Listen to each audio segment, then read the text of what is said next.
Hi, this week I saw the 2018 DC action adventure Aquaman, directed by James Wan and starring Jason Momoa in the lead role.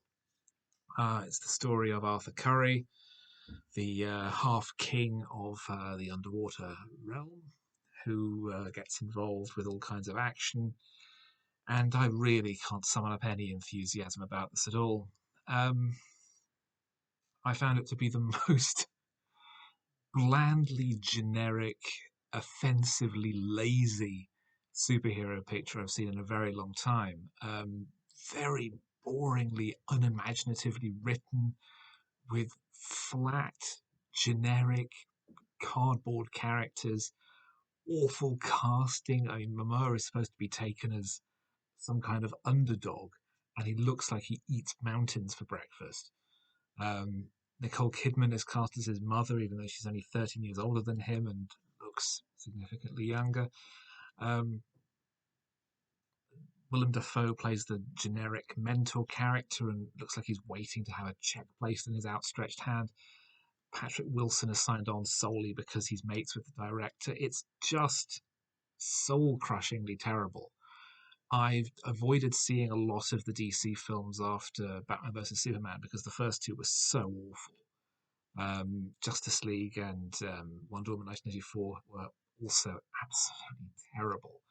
And this continues their run of just moronically terrible movies, horribly written, over reliant on spectacle and noise and visual effects because they have nothing to say in terms of story or character.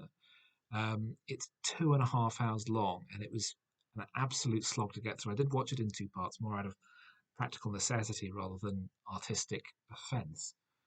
But I can't imagine sitting in a cinema for 2.5 hours watching it. It's awful on almost every level.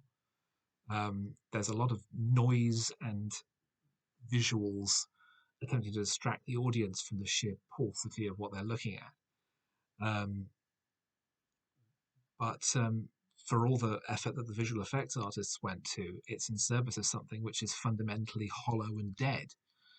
Um, it proves that the DC movies are severely lacking without any kind of creative control. I'm glad that James Gunn is taking over because he's someone who actually does have a creative sense, who appears to actually have something to say with his films, who actually has interest in story and character.